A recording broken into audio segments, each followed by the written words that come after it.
Hi friends, welcome to my channel Sheetal's kitchen Gujarati. અને આજે હું આવી ગઈ છું તમારી માટે નવી જ રેસીપી લઈને. તો શરૂ કરીએ. સવારના 5:30 વાગી ગયા છે અને હું આવી ગઈ છું કિચનમાં મારા બાળકનું લંચ બોક્સ બનાવવા માટે. તો આજે હું એનું લંચ બોક્સ એકદમ હેલ્ધી અને ટેસ્ટી એવું બનાવવા જઈ રહી છું. તો મિત્રો, તમે રેસીપી વિડીયો એન્ડ સુધી જરૂરથી જોજો. અને એન્ડમાં જો રેસીપી ગમે તો વિડીયોને લાઈક કરજો અને શેર કરજો, અને મારા ચેનલ પર નવા હો તો ચેનલને સબસ્ક્રાઈબ જરૂરથી કરજો. આજે હું બનાવી રહી છું સ્ટફ્ડ ગાજર પરાઠા. આપણે જેને કહીએ છીએ ગાજરના ભરવા પરાઠા.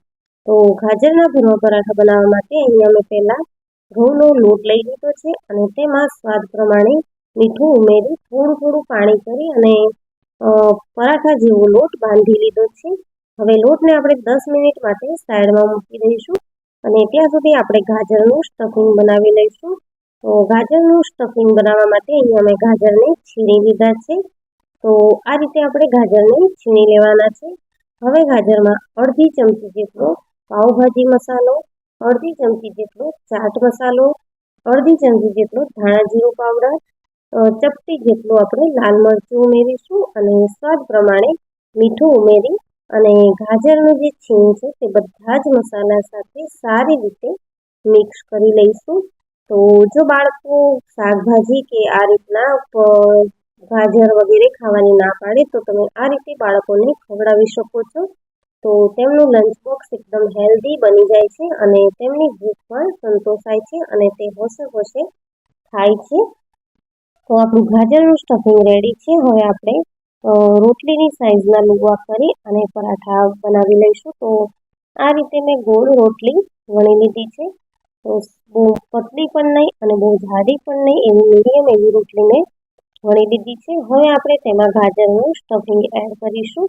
તો આ ગાજરના સ્ટફિંગમાં મિત્રો તમે તમારી પસંદગી મુજબ મસાલા એડ કરી શકો છો. અહીંયા મારે લીલા ધાણા ઉમેરવા હતા પણ હું ભૂલી ગઈ, તો તમે એ પણ ઉમેરી શકો છો. અને જો તમારે બાળકો સિવાય મોટાઓને ખાવાના હોય તો તમે તેમાં લીલા મરચાં પણ ઉમેરી શકો છો.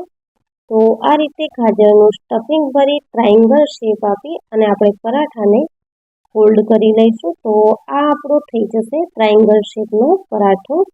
અને આ પરાઠાને આપણે થોડું આ રીતે પ્રેસ કરી લઈશું એટલે એની જે આપણે જોઈન્ટ કર્યા છે તે ખુલી ન જાય.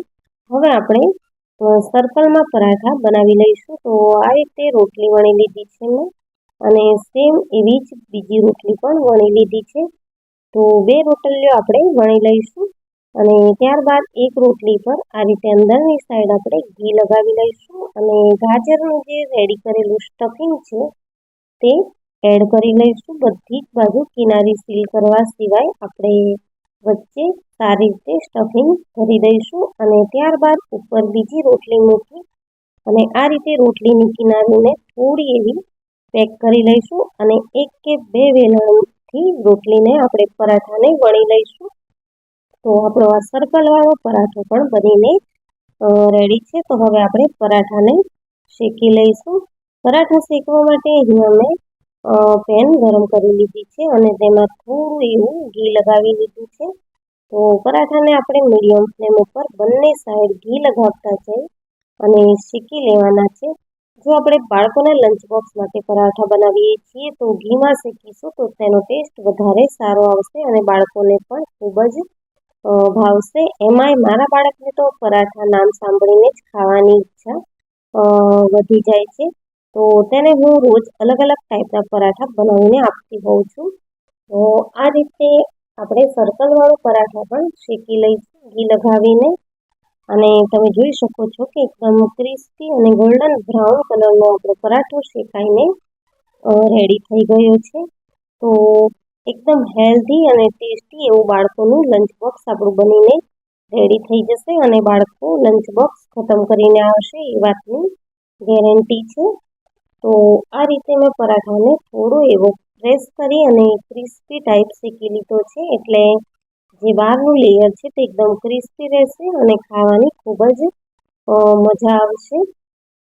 તો તમે જોઈ શકો છો કે અંદર એક ગાજરનું જે સ્ટફિંગ છે તે પણ સારી રીતે બફાઈ ગયું છે અને ક્રન્ચી પણ લાગે જ છે. હવે તેને આપણે સર્વ કરી લઈશું.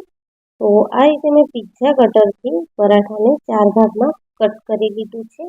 તો હવે આ 4 ભાગમાં ડિવાઈડ કરેલા પરાઠાને આપણે લંચ બોક્સમાં મૂકીશું. તો હું લંચ બોક્સમાં મારા સનને કેચઅપ સાથે પરાઠા આપવાની છું. તો આ રીતે હું પેક કરી અને જે રેપિંગ પેપર હોય છે તેમાં રેપ કરી અને તેને આપી દઈશ. તો મિત્રો, તમને રેસીપી કેવી લાગી તે મને કોમેન્ટ સેક્શનમાં જરૂરથી જણાવજો અને લાઈક કરજો, શેર કરજો, સબસ્ક્રાઈબ